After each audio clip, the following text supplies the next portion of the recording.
What's going on, Buffalo? This is Bill's Latest. I am your host, Michael Korn. We are brought to you by FanArc. And man, with the wide receiver carousel that we have, I'm really curious to see who starts this week. Are we going to give Coleman another shot, or is he still going to be on the bench? I mean, Samuel's still currently questionable. Same with Kincaid. Palmer questionable. We just brought in Brandon Cooks. It should be interesting to see who they put out there this weekend. Because honestly, I really don't know at this point. Is Cooks going to be up to speed enough to just put him in, plop him in? They tried it with Hardman. Unfortunately, he got hurt and fumbled. More importantly, got hurt. But I am really interested to see who we set out there this week. I don't know if do you put Coleman back out there? I don't know. You got to assume Gabe Davis and Shakir for sure. Knox for sure. We don't know about Kincaid. We don't know about Samuel. We don't know about Palmer. And man, you paid Palmer some money. That was worth it. That was worth it. Bring in another old wide receiver, 32-year-old wide receiver in Cooks. Because again, I'll keep saying it because you didn't want to give up a 2026 pick for Jalen Waddle. We'll be seeing you next year, Bean. We've had enough here. And Brady, man, like I said, I am so interested to see what you do with these wide receivers and the group that you have. Because, man, that offense looks so elementary half of the time. And I swear, if Cook does not get the ball at least 20 times, handoffs, rushing attempts, 20 minimum, they are clueless. I don't know how many of you watched the 49ers Panthers on Monday night. Did you guys see how many times Christian McCaffrey touches the ball? 10 times in the first quarter. Why aren't we using Cook out of the backfield as a passing option more often? Just rely on him. Look at how well the 49ers have done. Their best wide receiver is Juwan Jennings. And I guess if you want him, Buffalo, you can have him next year. He's a free agent.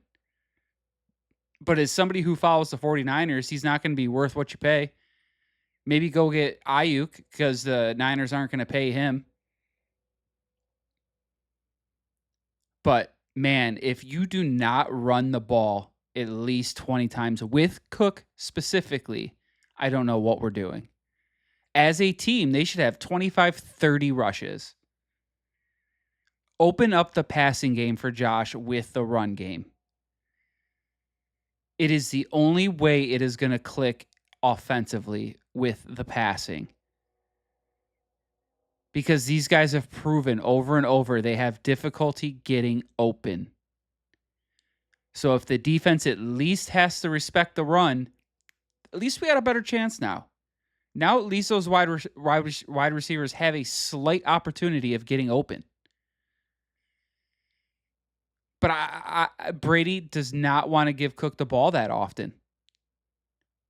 Every 4 games, you'll see Cook with a lot of touches. It should be every single game. Again, look at McCaffrey. Look at Gibbs. Look at what these elite running backs are doing as far as touches. Their OCs are getting the ball in the hands of their playmakers. Ours likes to do goofy things, end arounds with third-string wide receivers. That's his specialty. Please just go to Penn State.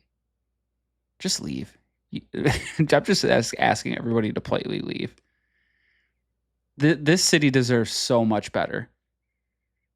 Better coaching, better front office. it's hard to ask the players to do everything when you're clearly not even trying to do everything you can within your power. And speaking of a guy who has to do literally everything week in, week out, Josh Allen. And I've said it before, he's a lot like Brett Favre. He's gonna turn the ball over, but he is gonna make some ridiculous plays while that's going on. But he needs to start taking care of the football again. There's been some bonehead decision making on his part. A chest pass out of his end zone. When, yes, I know it sucks to take a safety, but 2 points is better than giving it up on the end zone. Or, excuse me, on your end zone, on your goal line. It's just, if he can't take care of the football, that essentially takes away all of his great abilities, because you're just giving the ball back. The ball, he no longer has it. It's gone. So this has to stop with the stupid turnovers. Stop trying to force it. At this point, just, man, if I was Josh, I would just start checking it down. 3 yards, it is what it is. You don't have a deep threat. You can't turn the ball over. Make your OC force you to run the football. And I'm not talking about Josh specifically. I'm talking about his running backs. Because every time he's tried to force it downfield this year, that's when the mistakes happen. And he's just, at times it looks like he's just hoping he finds that connection with somebody.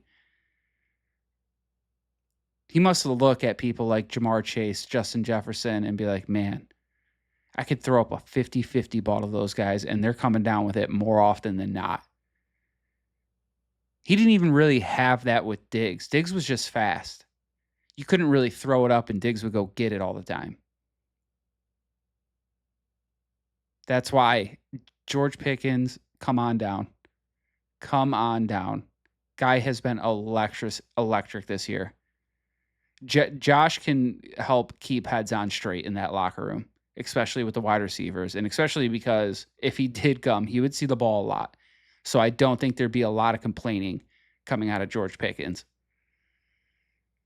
And Josh would be, he would maybe throw 30 touchdowns and run for another 15. He would have a ridiculous year. But we can't focus too much on next year already, even though it feels that way. We got the Steelers coming up, and this game has playoff implications. Right now, it's the Bills, then the Texans, then the Steelers. The Steelers and the Texans are kind of battling for that on the bubble position. Bills, the last one's in right now. Now it's no longer really about winning the AFC East. It's about making sure you secure a playoff position. If it were to end today, you'd be going to Denver. Bo Nix, Sean Payton, that defense. It could be worse. It'd be nice to have it at home. But boy, if you slip up at all and let one of these teams like the Ravens, the Chiefs, even the Bengals, if they somehow sneak in, it's going to be a lot more difficult to get to the AFC Championship game, let alone a Super Bowl. I would much, much rather go through Bo Nix than Patrick Mahomes, Joe Burrow, Lamar Jackson. Right now, going through Bo Nix, Daniel Jones, not that threatening. Those guys haven't done it in the playoffs. So it's hard to really be scared with those guys. Same with Justin Herbert. So I don't know. Lamar would be the biggest threat, in my opinion. And that's if he's even healthy. So now you just got to focus on beating the Steelers with or without Aaron Rodgers, whoever's in there. If it's Mason Rudolph, whoever, you need to win the game. But we'll see what happens. Folks, this has been another edition of Bill's Latest. I was your host, Michael Korn. We were brought to you by FanArc. Again, we appreciate you guys watching and listening. We hope you hit that like and subscribe button down below. And again, thank you guys so much.